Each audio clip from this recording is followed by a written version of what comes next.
The state of California owns many abandoned houses, which could be used to house homeless Californians. But the state has time and time again rejected that approach.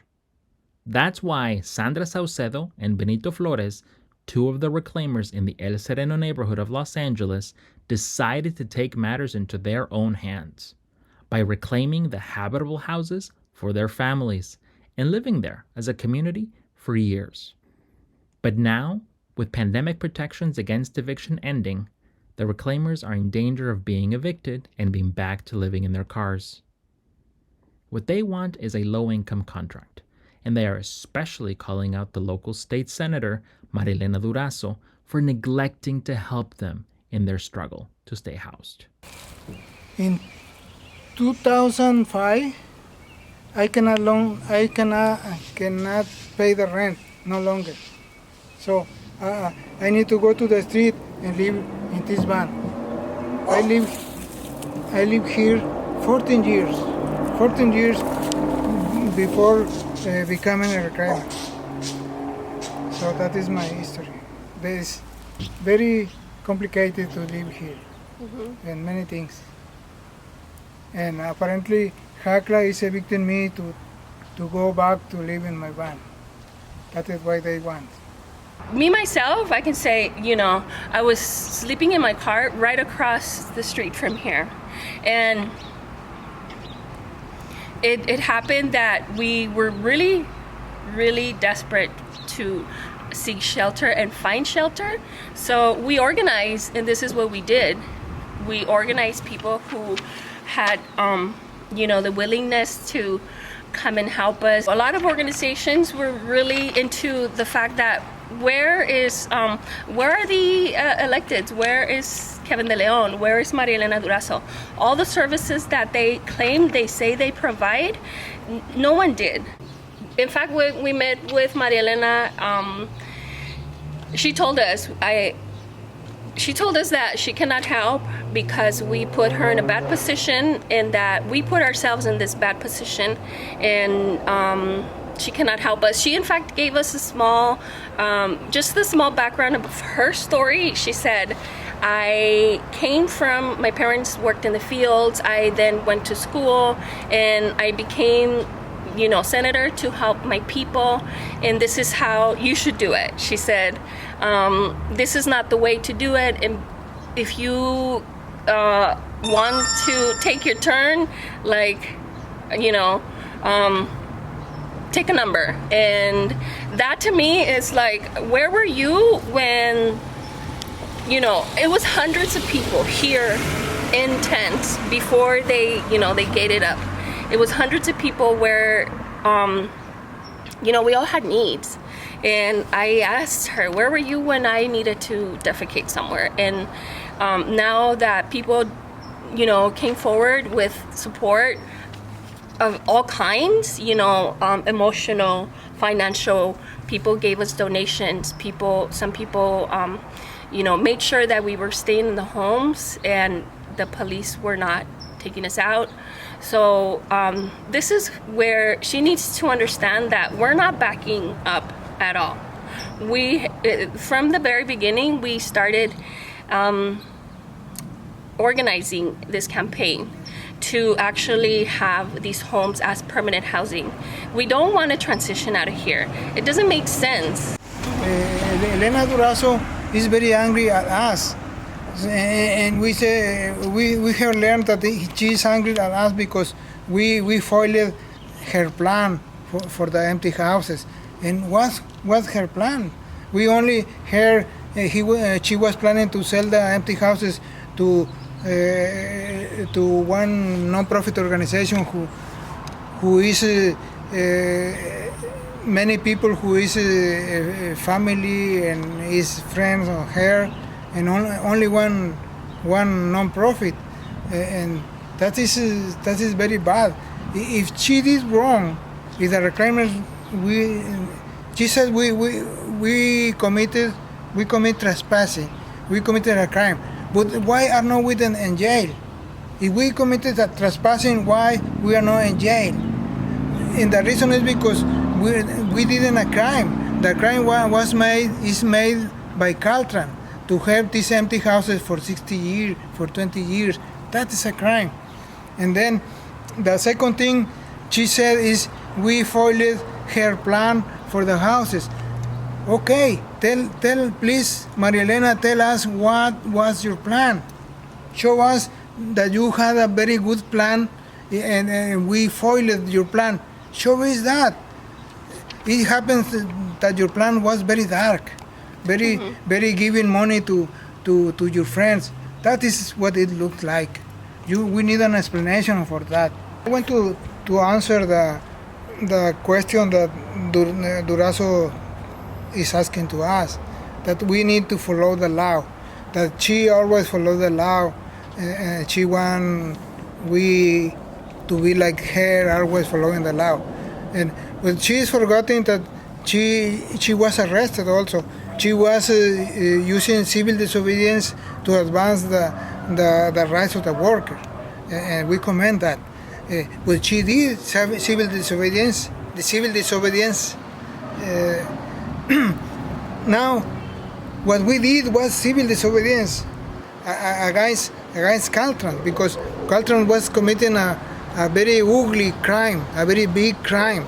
So that is when we, the people, go and do civil disobedience. We didn't do trespassing. That is why we are not in jail. So we did civil disobedience to expose a big crime. That's a civil disobedience. So, and you did, and Maria Elena Durazo also did civil disobedience to advance the worker rights.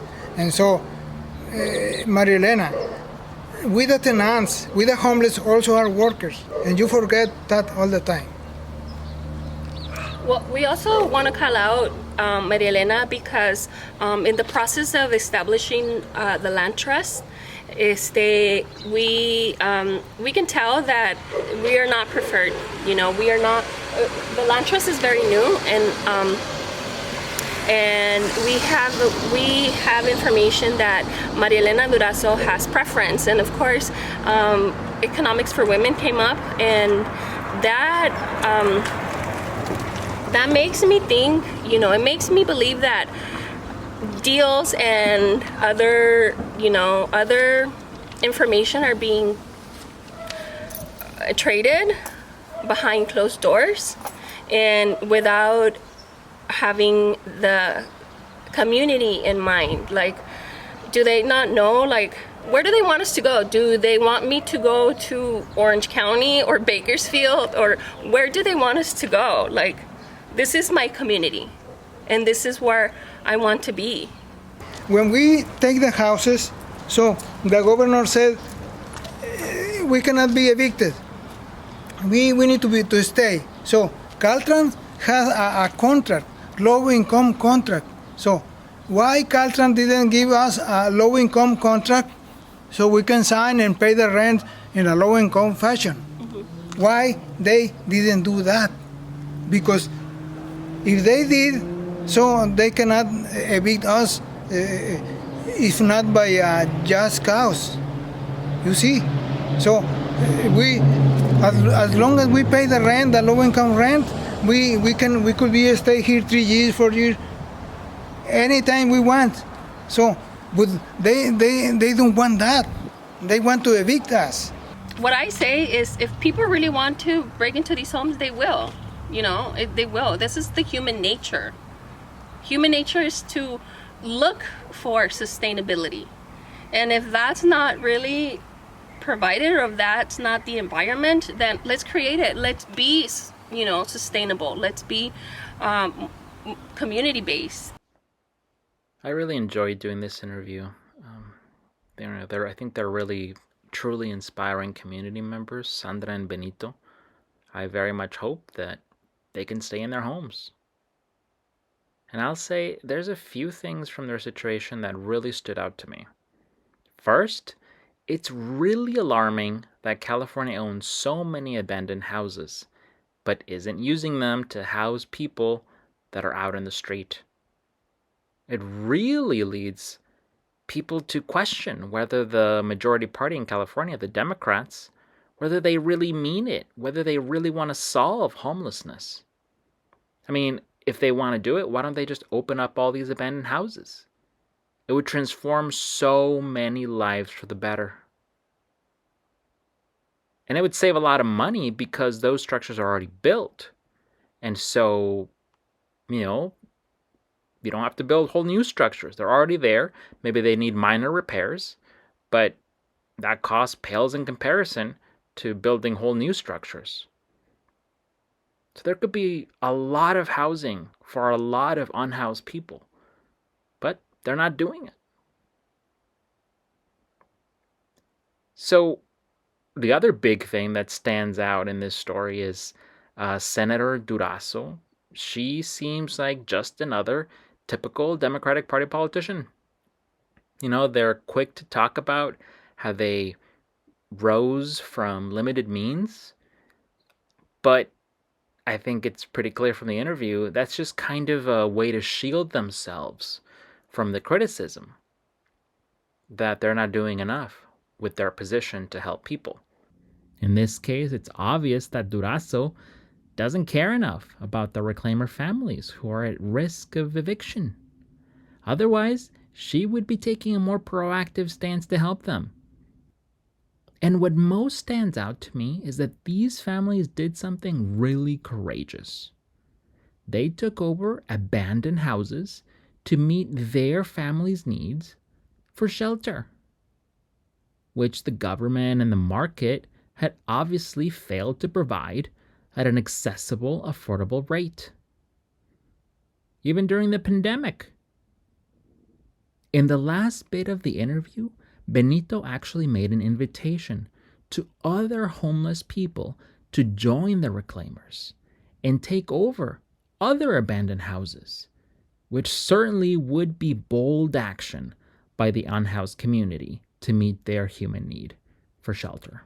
We have to be very brave to take these houses. And why the other homeless people didn't come and take over the other 200 houses? They need to come and take over the 200 houses because they need to. And then when they have the courage to come and take the 200 houses empty, they have a right over the houses, just like we have the right over our houses.